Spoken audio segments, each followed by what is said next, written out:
All right, here we go.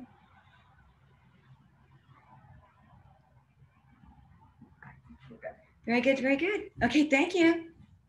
Hello, everybody. Welcome back to the Virtual Learning Center at Chalet. How do you like how we redid this? Isn't it wonderful? And we are going to get started right away. What I want to do is I need to share this.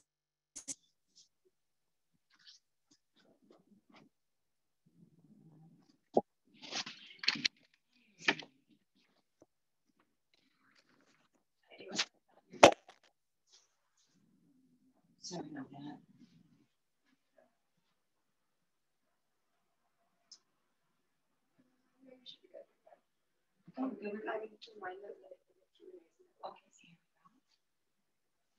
We've got 35 people signed up. Excellent. Thank you. Thank you.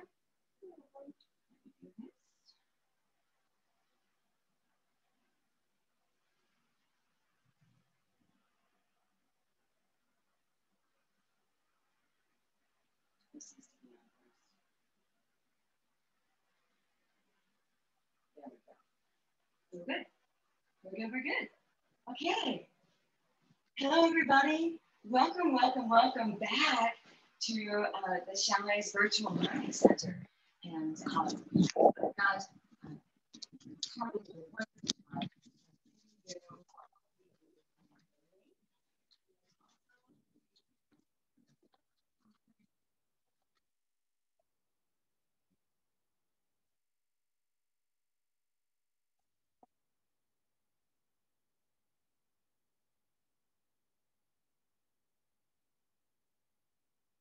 that of plants that I'm talking about are in our collection, and we're hoping that you come here and see them in person. Today we're starting a wonderful Grow It event, so that you know, all your plants, all your containers or decorative pots, starter kits, starter seeds, microgreens, and any starter seed kits. When you purchase any of those items and your amount is $75, you get $25 off automatically.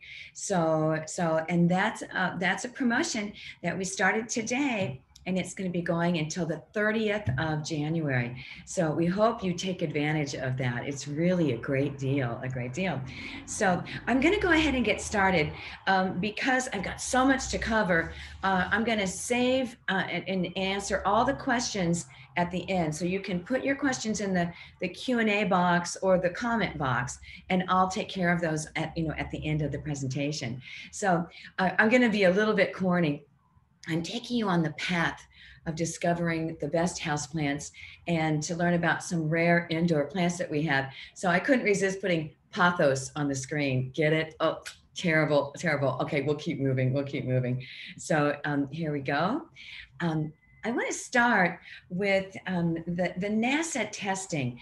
The NASA did testing, and this is it's 25 to 30 years ago, where they tested the ability of plants to clean air, and it was to help clean the air of like the space stations, and what they found is that many plants can actually filter out potentially dangerous chemicals from our environments. And the way they do that is they either reduce the amount of the chemicals to which we are exposed, or they reduce the duration of the exposure, or they actually change the form of the chemical. So it's not as dangerous. And these are all the star plants. And I'm going to be going over a lot of these, the bamboo palm, the Kentia palm, a lot of the Chinese evergreens, and there's several Chinese evergreens on this list. The arrowhead, the Neptitis, this is the classic arrowhead plant that I had in college. And then the cast iron plant, which is the aspidistra, the spathiphyllum, or the peace plant, corn plant, all of the dracaenas do a wonderful job. Any of the pothos do a great job. And then there are the wonderful varieties of the Chinese evergreens. Oh, why isn't this going? Okay, now the chemicals that they pull out of the air are trichloroethylene. Those are things that are found in printing inks and paints and adhesives and paint removers, a lot of things we use in our homes. Formaldehyde, benzene, xylene, and ammonia. Ammonia we use to clean in our homes. So these are the things that we shouldn't really be breathing, and the plants in our home will take care of that.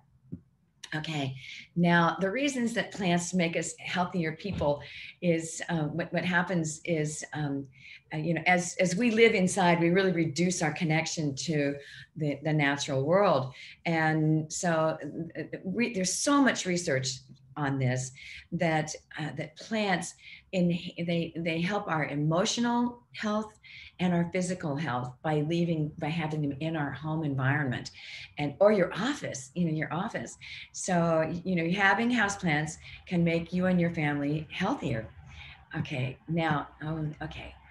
I love this research. It has found that whether you get a flowering plant or a foliage plant, that's a plant without flowers,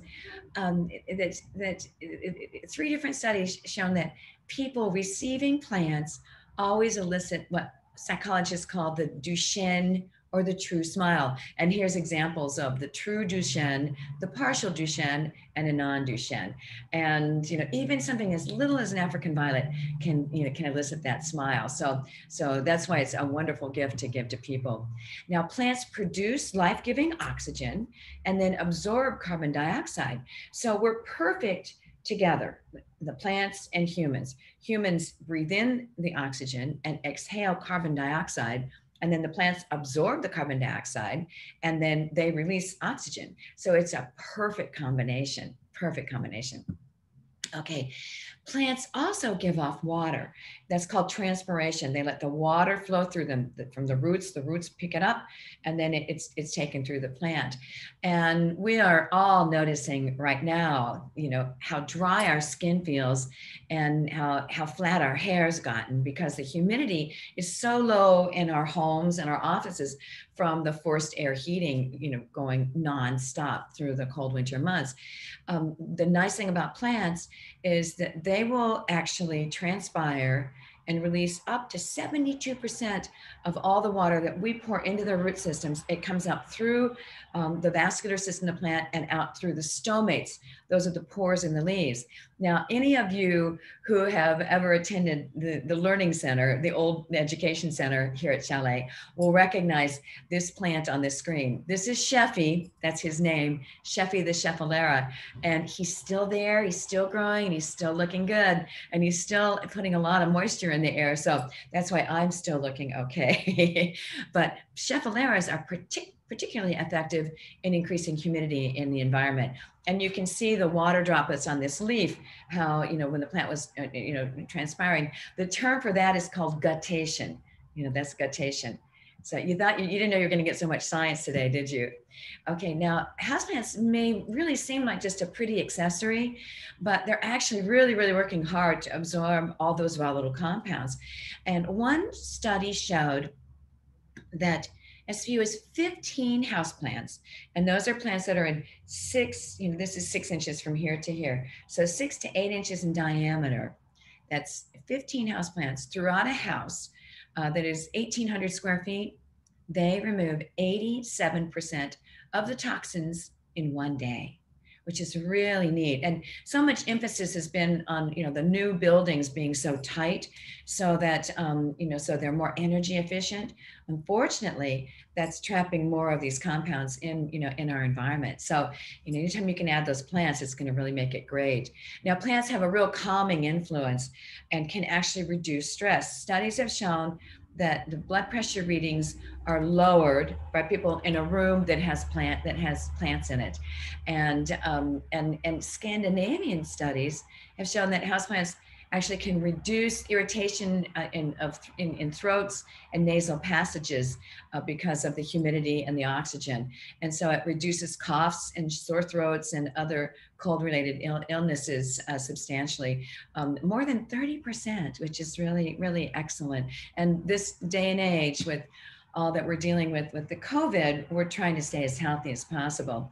Now, what's really interesting is the European research has found that plants actually increase learning. And they've done university studies to show that attendance improved, test scores rose, and behavioral problems were reduced more than 60% in classrooms with plants, as opposed to sterile non-plant, environments.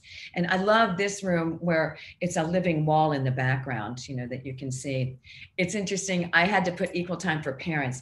They've tested parents to show that parents have a 12% quicker reaction time when they're playing computer games with their kids if they're in a room with plants. So we all need to add that to our achievements. Now, for families with small children and loud pets, plants with larger leaf mass and harder leaf surfaces, like the ficus, the fig plants, spathiphyllums, those are the peace plants, dracaenas, they have harder texture leaves. They can actually cut noise pollution by absorbing and reflecting noise, in a room. And it's especially true in rooms with hard surfaces, like, marble, walls, stone floors, and things like that. But for maximum benefit, you want to put small groupings in the corners of the room. So that's where the noise, goes and bounces off. And it works better than having a great big mass of plants in the center of the room. Okay, now, excuse me, I'm getting a tickle in my throat. I need more plants, don't I? Excuse me. Now, you want to think of doing interior landscaping with plants. I'm so sorry. Bromeliads, orchids, and easy to care for succulents like the jade plant intense their oxygen production and the release of oxygen and the carbon dioxide absorption cycle at night. So these would be perfect for a bedroom. So you get more oxygen at night, and it would help you sleep better. Now, the best plants for cleaning air. These are the plants that were discovered by the NASA results, and they're listed in order of the amount of chemicals they absorb. And so the very first one is the florist chrysanthemum. We don't have any of those in stock right now because it's not the season for florist mums or chrysanthemums, but they're one of the stars. They absorb all five of the different groups of chemicals. They do need full sun. The peace lily, which is a shade tolerant plant, it's also a real workhorse, absorbing all five of the chemical groups. Red-edged dracaenas, 4 chemicals. The variegated snake plants, all of the sansevierias are great, all 4 of the groups of chemicals, and they work in low light and in bright light. English ivy, the 4 groups of chemicals. Now we're dropping down to only 3 groups, but that's still quite a bit. That's all of the cornstalk dracaenas, Gerber daisies. Those aren't in season right now, but they sure are beautiful. Flamingo lilies. Those are the anthuriums, and 3 groups of the chemicals, sun or shade. The bamboo palm, 2 groups of chemicals. The weeping fig, 2 groups of chemicals. The Chinese evergreens, 2 groups. The spider plant, 2 groups, and Boston ferns, 2 groups of chemicals. So, we usually have a mixture of all of these. I know I have several of each of these in my collection in my own home. So remember that. Now we're going to start the groups, the different plants. The very first, and I kind of group the plants together. So I've got the palms all together. The parlor palm is just a beautiful, lovely, lower light tolerant plant. And when I describe low light plants and being tolerant, anytime you can put them in brighter light, they love it. There are a few that do not like to be in full sun and, like full direct sun in a sunny window. I'll point those out. But most of these, especially the palms, they can get by. The parlor palm, if you have it in a room that's near a light or near a window, like a north window, the way you discover it, used to always be foot candles, and now it's called micro macrons,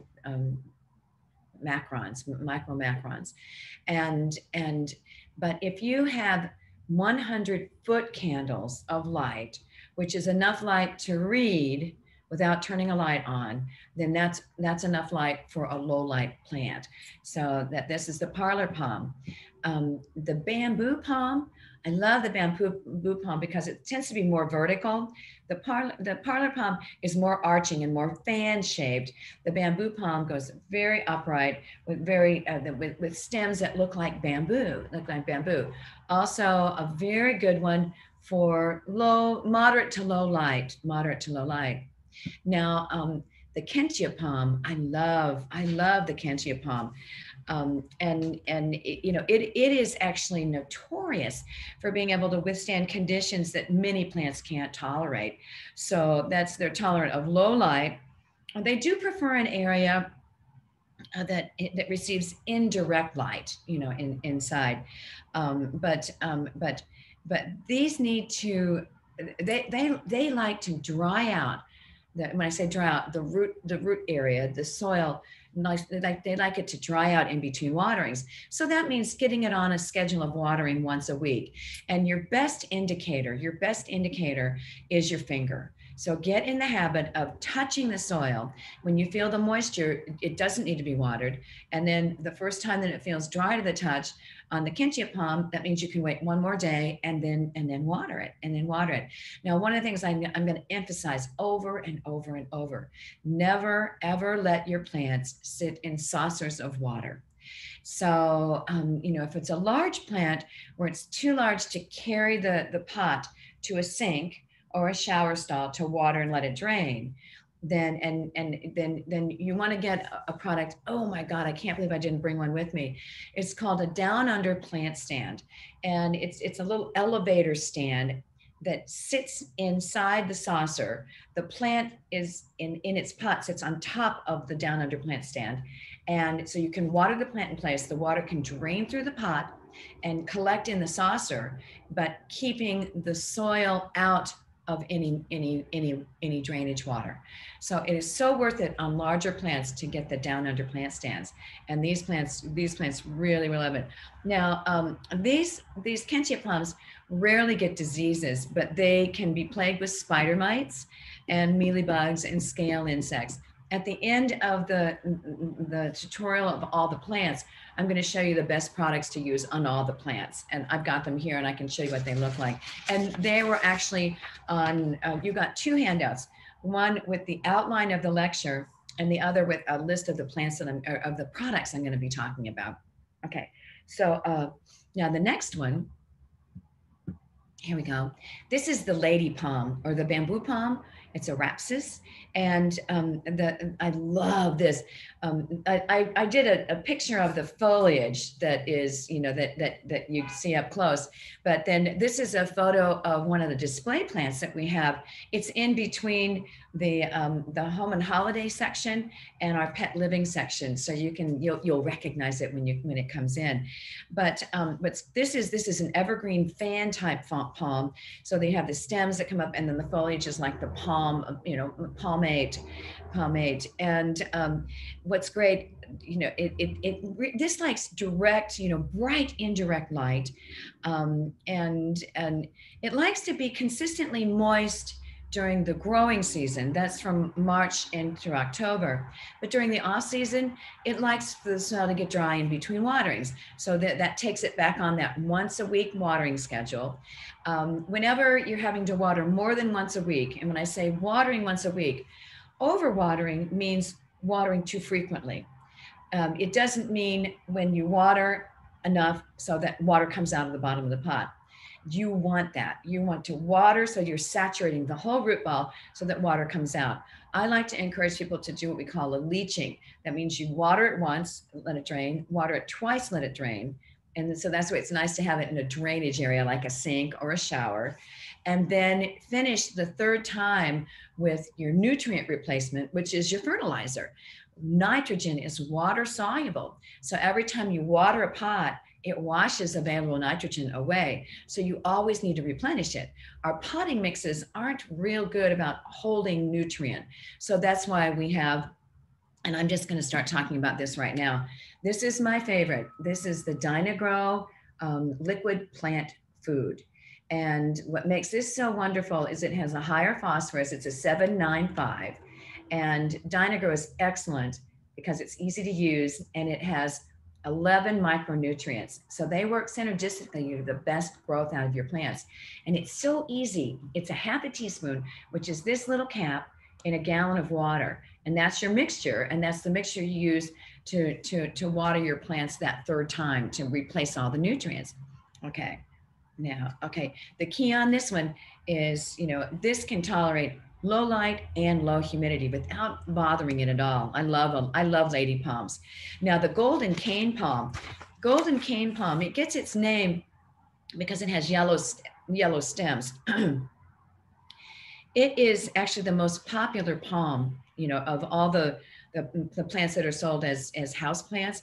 It got the Royal Horticultural Society's Award of Garden Merit because it's just such a great plant. Unfortunately, we don't have any in stock right now, but we will be getting some more in. Excuse me, my tickle again.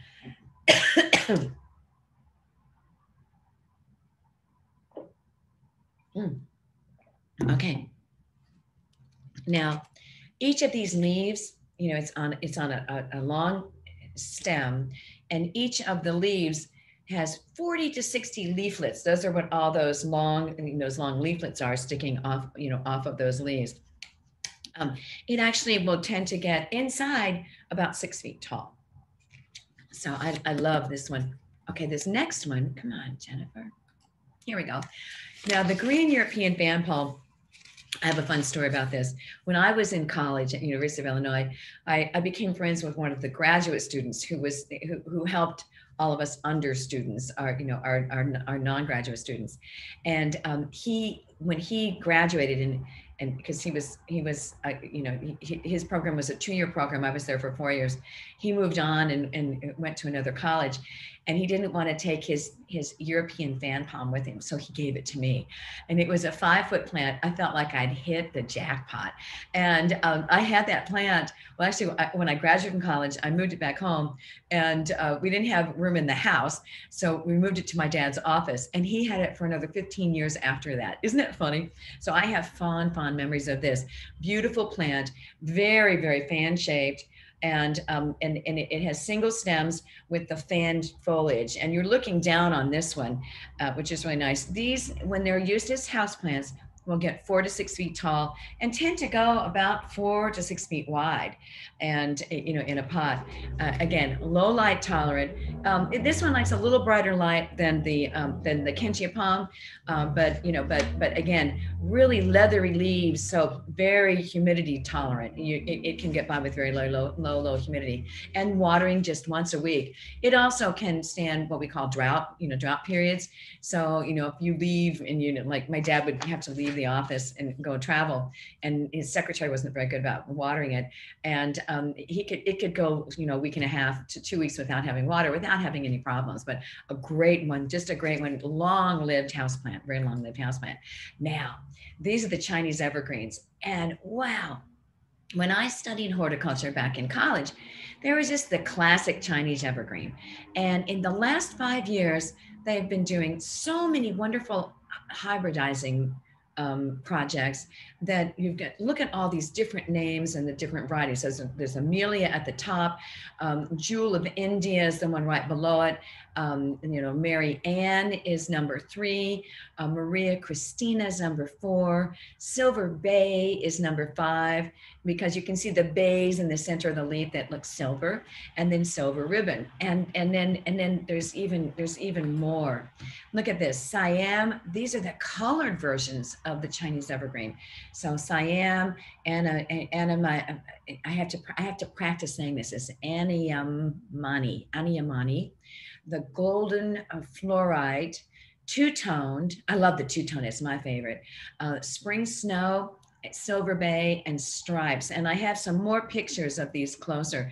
Cutlass, look at Cutlass, where it's a very narrow leaf, and then shades, and then there's the Maria Emerald Beauty, Golden Bay again, and Moonlight Bay. And then here's some close-ups. Look at Indo Princess. It's just, you could just have like 8 different varieties of Chinese evergreens and have just an incredible look in your home. Stripes, it just, you couldn't guess which one. I mean, you would be so easy to guess which one this is because of stripes, you know, the name. And then this one is Moonlit Bay. There's that bay again. I love Chinese evergreens, and these are the most low light tolerant of all, you know, of all the houseplants that are there, that are out there to use. Now, the ones that have the color, the ones that I showed you with the reds, they do need brighter light to keep the variegation. And it's also true for these silver ones.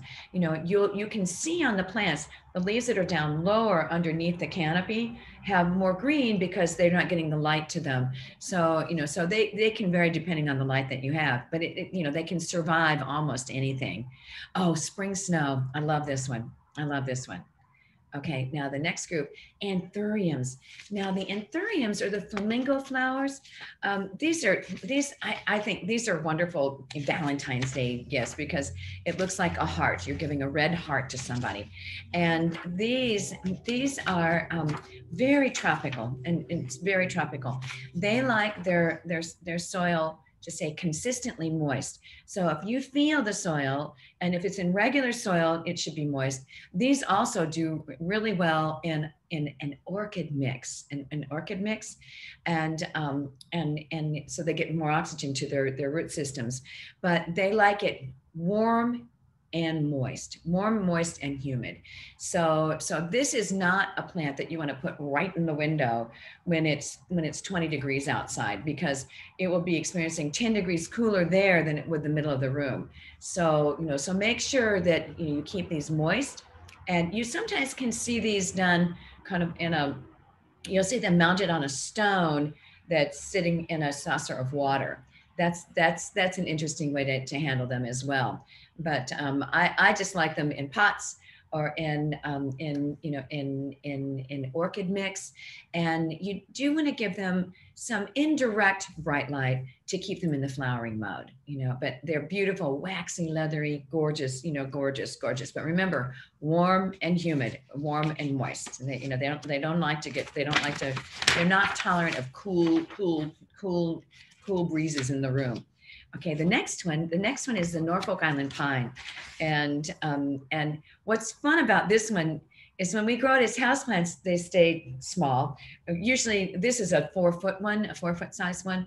And a lot of people will use these as replacement Christmas trees. You know, if they don't want to have a Christmas tree in their house, you can decorate them with ornaments and lights.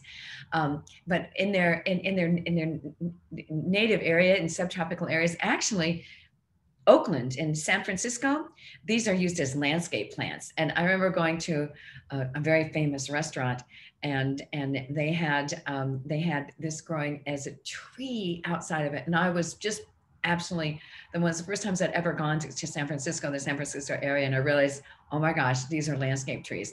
But beautiful plants, very, very tolerant of, I wouldn't put them in the lowest light of the room. I would put this in an east window, or in the middle of a room with a west or south window, and it would do fine.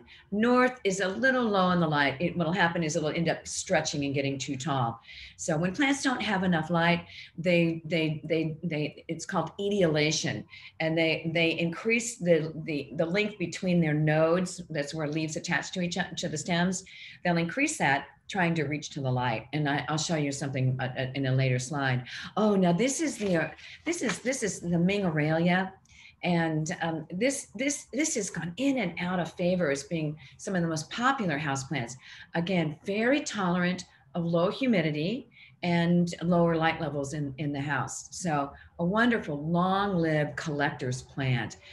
This is one of the hybrids, and it's called lemon lime. So it has that, you can see the lighter colored foliage at the tips of the branches, and it's nice because you have the woody stem and the green foliage. So the Aralias are really nice. Now we're going into the ferns, bird's nest ferns. I love a bird's nest fern. When I was in college, actually before I just started to get my degree in horticulture, I worked for a gentleman that owned a greenhouse that specialized in ferns. And this was in San Antonio, Texas. This is when I was going to school at Trinity University. And and he's the one that just really got me hooked on ferns. And this is one of a beautiful cultivar with all the wavy edge on it. Because these leaves are so leathery, they work really well in our home environment. They like to have their soil kept moist. Low lights, they can get by in a north window and do just fine, do just fine. Or the middle of a room, where it's a west or a south window. Boston ferns, I love Boston ferns. And I have been addicted to Boston ferns since I was 16 years old. And I have one just like this. Well, actually, I have 3 of them now, but I have a fun story about it. I got this one. I was in my grandmother's town, and it was this neat old Victorian town. And I was walking around just looking at the beautiful houses, and came across a house with a big gazebo with a fern this big at it. And I was just standing there staring at it. And this cute elderly woman walked out of her house in her house coat and said, "She's a beauty, isn't she?" And she walked right over to the plant, reached into the side of the pot and ripped out a whole section of it and said, "Do you want to start?" And she took some paper towel, stuck it in the rain barrel, and wrapped it around the base of all the roots that she pulled out and said, "This should be fine till you get it potted up when you get home." And I have had that plant all these years, and it's gotten big, and I've divided it, and I have 3 great big ones. The one disadvantage of these is when the leaves do dry, they drop off and it looks like you have cornflakes all over your floor. So some people don't like them, but these are wonderful. And what's great about these is they're tolerant of the home environment. They're not as susceptible to low humidity, low light tolerant. The ones I own actually can live outside. I have them in like a western location where they get full sun in the afternoon, and they do just fine. But they're mostly preferred for shade areas, shade tolerant, and just lovely plants, Okay, now this is a real fun one. This is called a variegated brake fern, and it's related to like the maidenhair type ferns, where you have the wiry stem that comes up with all this wonderful foliage on it. And this is the variegated one. So you see that the silver stripe in the center. Beautiful. We've got some gorgeous samples of these in the collection right now. Here's the maidenhair. Now, maidenhairs they're fussier. They really need high humidity. This is a perfect one for a bathroom. If you have a shelving, in a bathroom, because of all the humidity. These can be very sensitive. The soil on these, it likes to stay moist, never wet. You never want it sitting in a saucer of water, but they need to stay moist. So this is where you're going to use your fingertip, testing the moistness. And the first time it feels dry to the touch, that means it's time to water it again. So ideally, you'll get them in a large enough container so that you only have to water it once a week.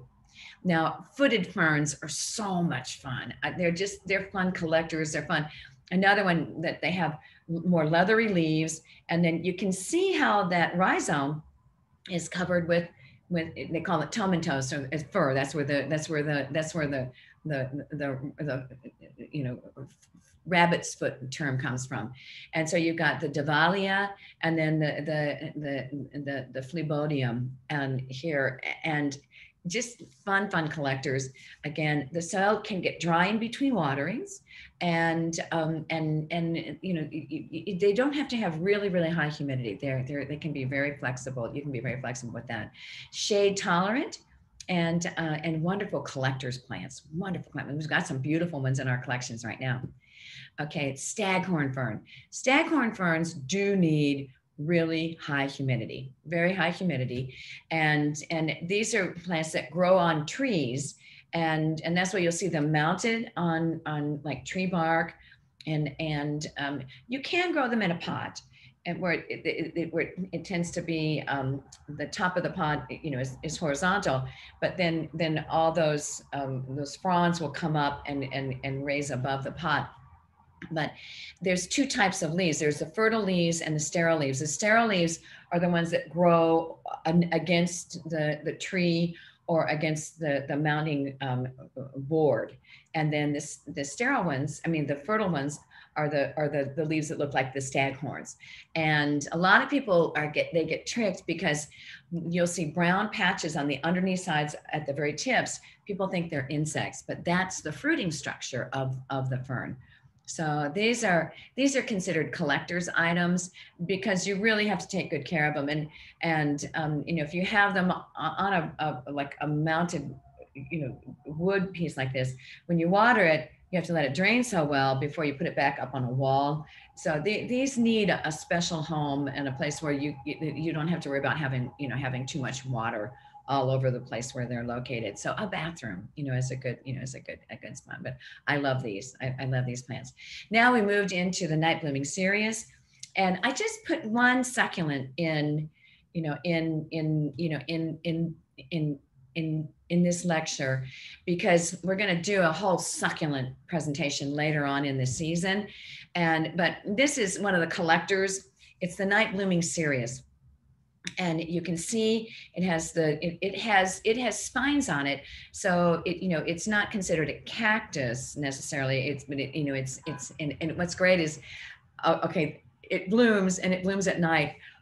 Did anyone ever watch Dennis the Menace? I'm really giving my age away right now, but he was Dennis the Menace because his neighbor, and I'm just blanking on his name right now, was going to have his garden come over to see and observe his night blooming Cereus. And Dennis did something that messed the whole thing up. And so no one could see the night blooming Cereus. But so this is the plant. This is the plant. Okay, so now the next one. Oh, now the calatheas. I've got a calatheas. These are the prayer plants. And people love these plants because look at all the different variegated foliage that they have. And what's fun about these is they have different colors on the surface of the top of the leaf and the underside of the leaf. And what happens is when the lights, when it gets dark, they fold up. That's why they're called prayer plants. So the youngest leaves kind of come back together again. So you always see the different colors. And so you can see like Flame Star, Ornata, and these are Medallion and Misto. Those are the different names of those, but they've done so many hybridizing things. And we've got these in the collection right now. This is Orbifolia, is the one that has the rounder shaped leaves. And then this is Vitata, is this, the stripe one. But they're very low light tolerant, so that's why everyone loves them. But they really have to have a humid environment.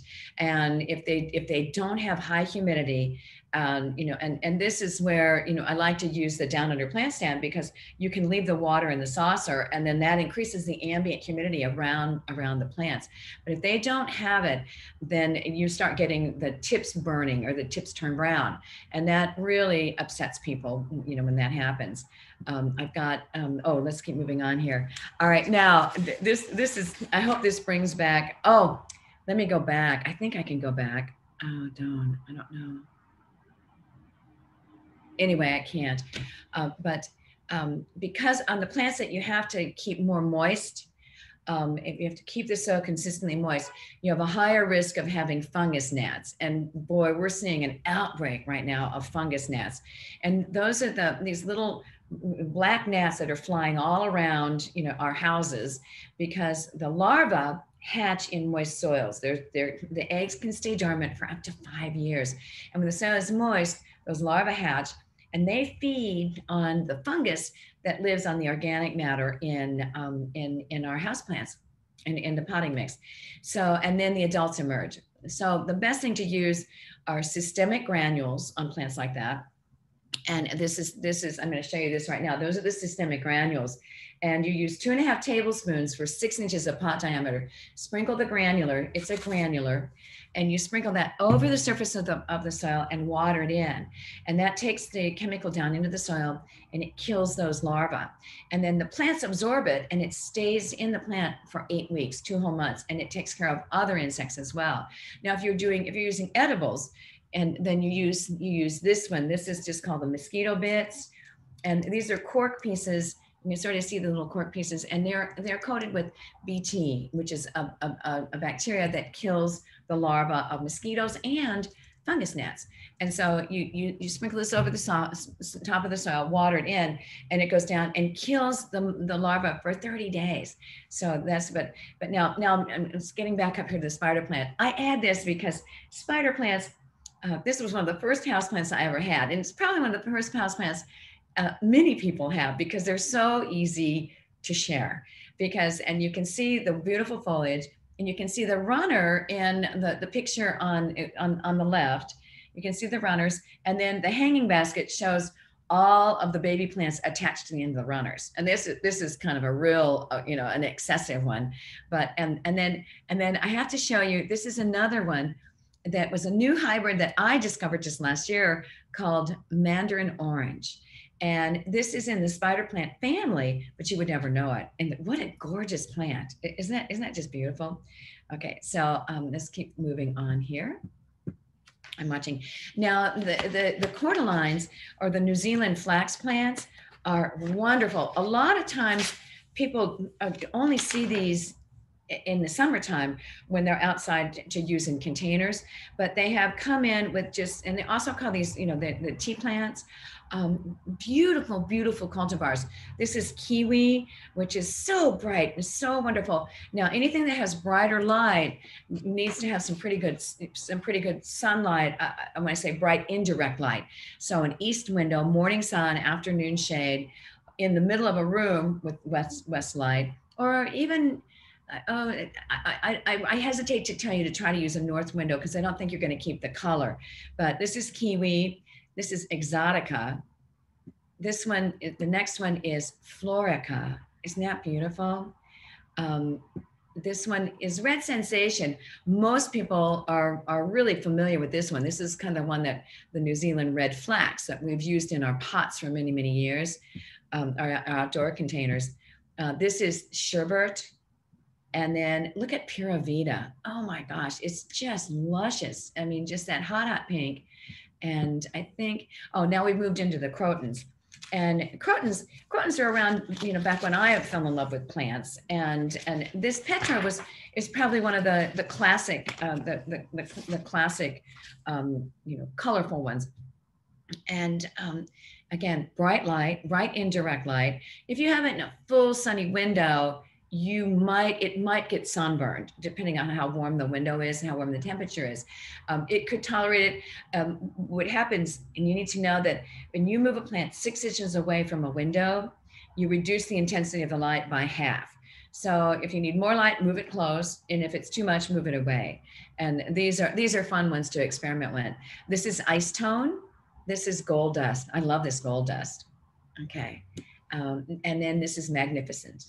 Okay, now Dracaenas. Dracaenas is a whole group.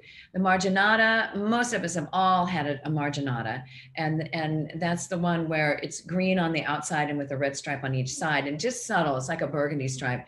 And then we have Carmen and Green Jewel, Janet Craig, Limelight. This is Limelight in the slide, and then this is Lisa. This is Lisa Kane.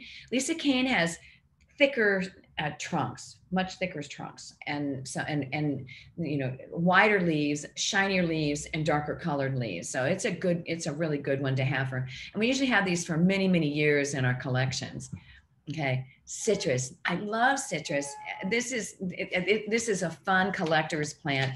The Meyer lemon and Meyer improved are wonderful. I have one of these, and I also have this, the seedless lime, and it's just so much fun. And we've got beautiful samples here in our collection right now. The fragrance of the flowers, and it can actually make the whole room fragrant.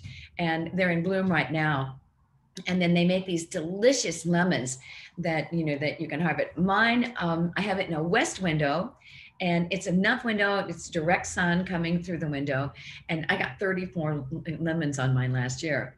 And I made my favorite lemon cake. I'll share the recipe with you if you want to. Now the Meyer Improved is a smaller plant.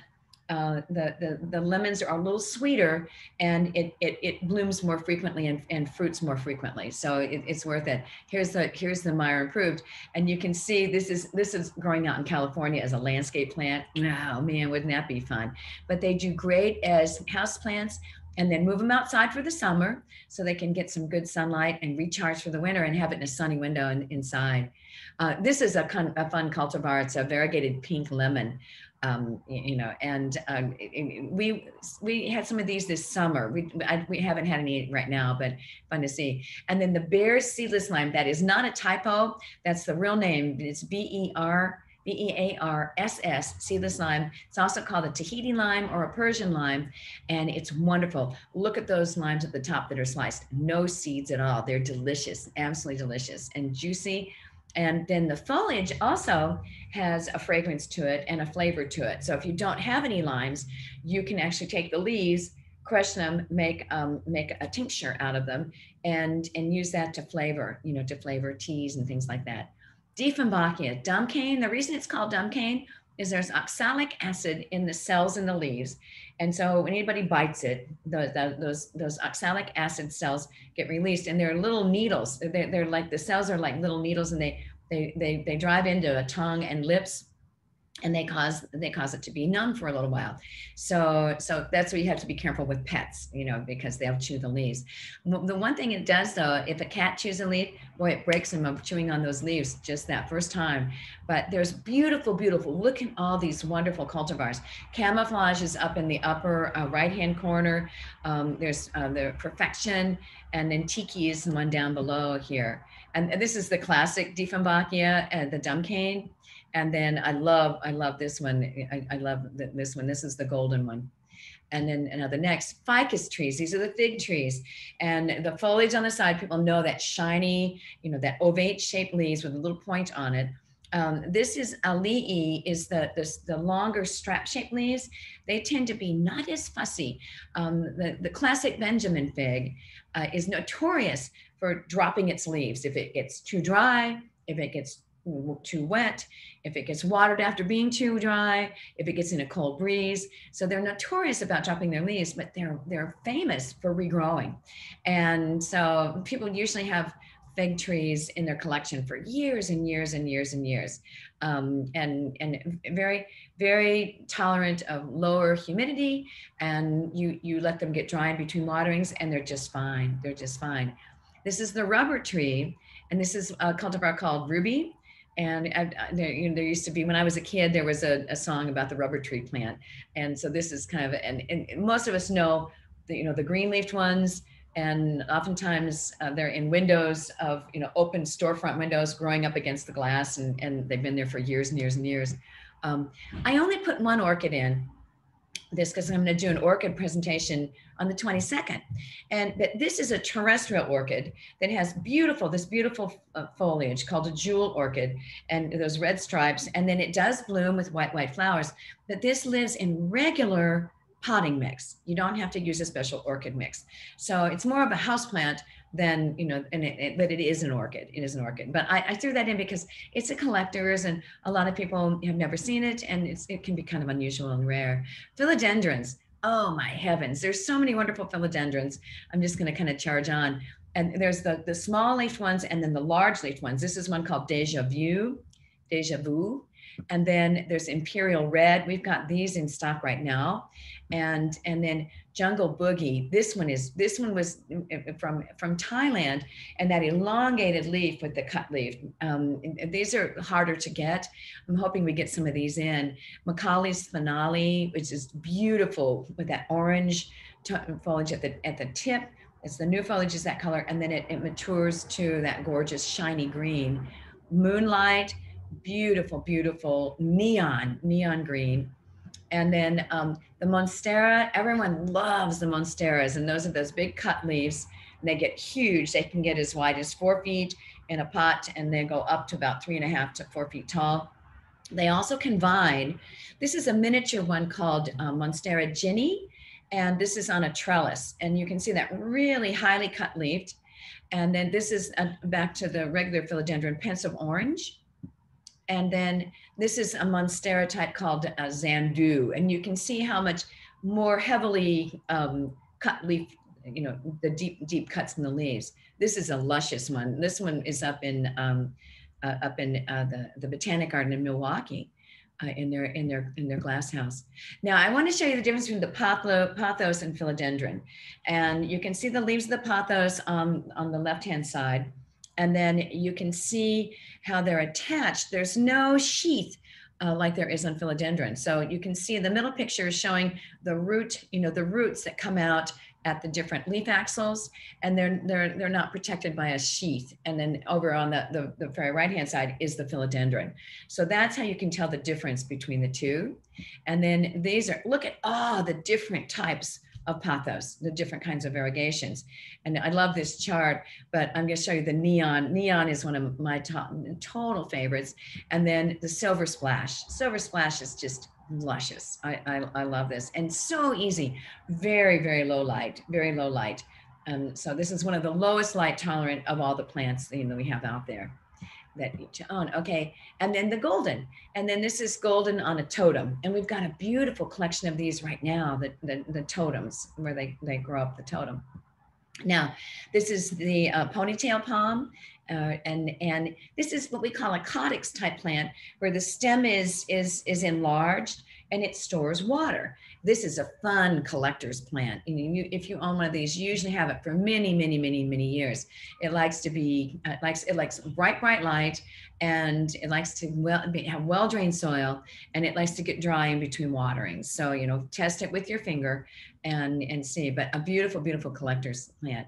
Sansevierias are mother-in-law's tongues. This is another group of plant that used to be just the go-to if you just had a dark corner and you wanted a plant that you didn't have to worry about watering, and it would live forever and ever and ever. But they've been doing, look at all these different cultivars. So the black coral, the golden flame, moonshine, starlight, Whitney, Zealandica. It has the horizontal stripes instead of the vertical stripes. And then the mother, this is the bird's nest types. These don't get tall. They're small with like a bird's nest type. And look at all the different variegation on these. You've got the green striped one, and then the variegated edge, and then the deeply, deeply, deeply variegated one. Beautiful, beautiful plants. And then look how great it works in with the, and these are the two new colors this year, the gray and the bright yellow. Sago palms. This is one of the collector's plants. This is one of the plants that was around when the dinosaurs were around, just like this. It was just like that when the dinosaurs were around. Very, very, very tolerant of lower lights. Sometimes people really abuse these, so if they think you can put them in a dark corner, they do need to get some bright light, like in the morning, and then just to keep that shape, and then they like to get dry in between waterings. So water, let it drain, water, let it drain. And then because the leaves are so leathery, and they can actually stick you, they're so sharp, they hold up to all kinds of interior environments. But absolutely gorgeous collectors. You've got some beautiful ones of these. Schefflera, this is the umbrella plant. I was bragging about Sheffy earlier. This is Sheffy. And you've got two different sizes. You've got the standard, which is and then you also have the smaller leaf types, which is arboricola types. So it's Schefflera arboricola, which is the miniature Schefflera. Okay, and then Spathiphyllum, peace lily. If you put these in low light, and they're tolerant of low light, you'll just get the foliage. The leaves will stay green and be beautiful. If you do want flowers, put it in brighter light, and it'll produce the flowers for you. And again, don't ever let these sit in a saucer of water. A lot of these get really abused because they're so easy, and you just dump water on them and let them sit. And a lot of people don't water these until they flag, until they wilt. And don't do that. It's not a good thing to do, because whenever you let a plant wilt, you lose roots, and then it has to recover. Oh, bird of paradise. Beautiful, great big plant, for a collection. And can you move it outside in the summer? It needs bright light, bright light, so a west window or in a west and south corner if you want it to flower. But gorgeous, gorgeous. And then this is the ZZ plant. And ZZ plant has these beautiful leathery leaves. They can survive low light or even bright light. It's one of the, put the plant, and it almost looks plastic. And then there's a cultivar that's called the Fyrfar, and it's a lighter color, not as shiny, but a beautiful. We have one of these on hand right now. Now I've got, we're getting close on time. Here are the collectors. This is called Lifesaver plant. the Hurine zebrina. And the reason it's called a lifesaver plant is because the flower looks, when it's open, looks like a lifesaver is in the center, is in the center of that flower. And it's from South Africa. And this one likes to get dry in between waterings, and it's a succulent. It's a succulent, and I love how they have it in a hanging basket where it can cascade over the side and really show the flowers off when they're in bloom. This is they call this the Chinese money plant, or it's Pilea peperomoides, and it's they also call this the giving plant, because in China for many years you can never buy it because people always gave it to each other, and it had more meaning if someone gave it to you. So, but they were just reintroduced in the United States probably about 5 years ago, and they went from being like $125 for a little 4-inch plant to actually reasonable, because they're easy to propagate. You can divide them and make more of them very easily. I love this Monstera. It's called Monstera Adansonii, and this is called the Swiss cheese plant, or the 5 holes plant. And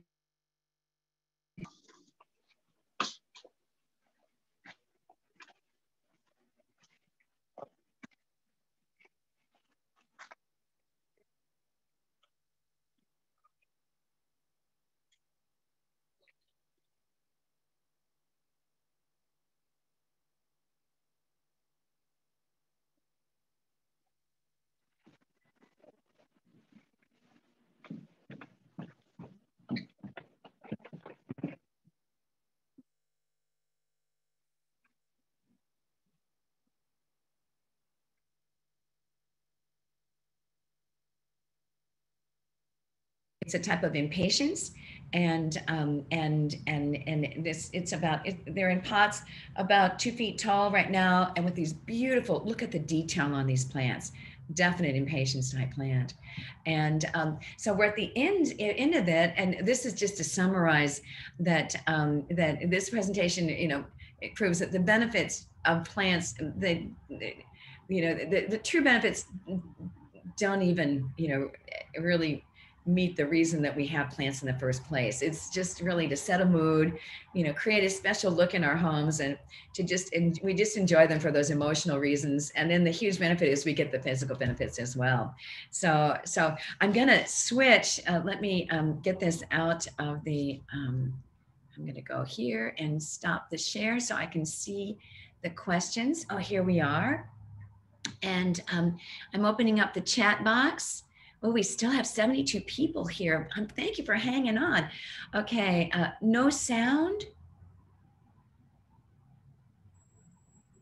Oh my goodness.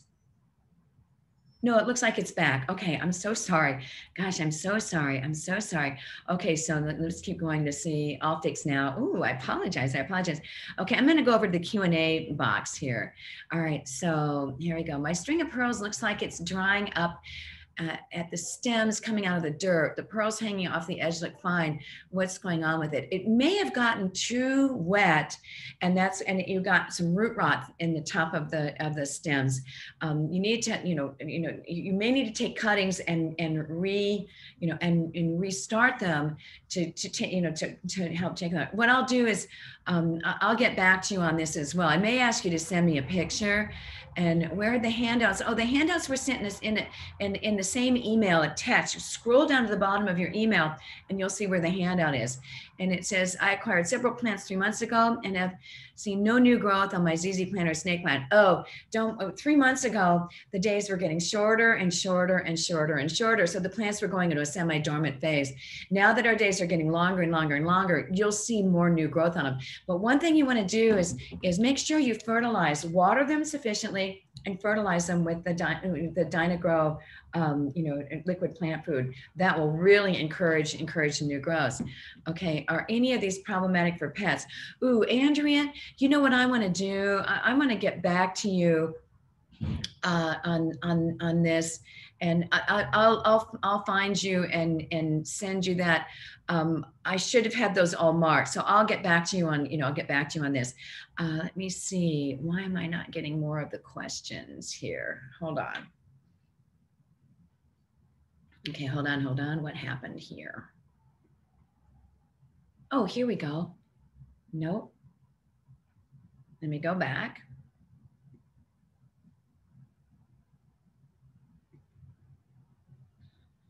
All right.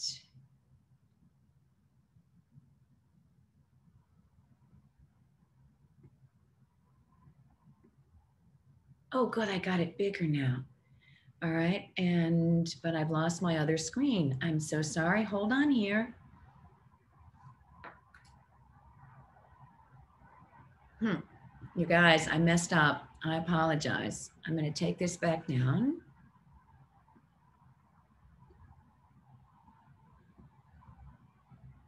Oh goodness, just when I thought I knew everything that I was doing.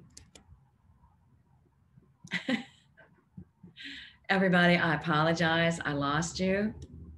I hope it didn't just kick off. Oh goodness.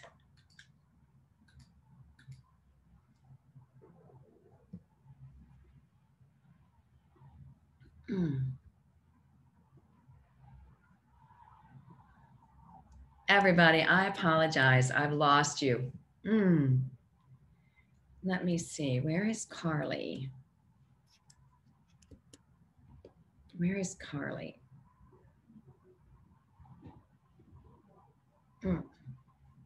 Everybody, I'm so sorry. I lost you.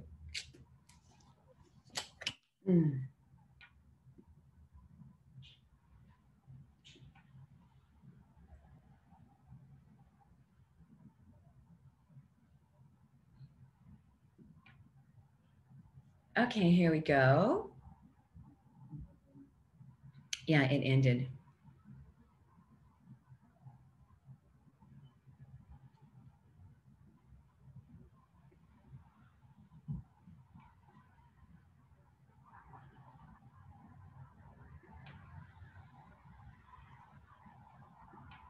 Are you still there?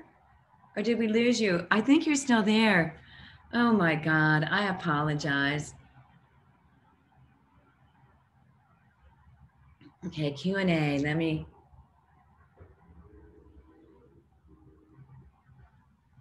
Okay.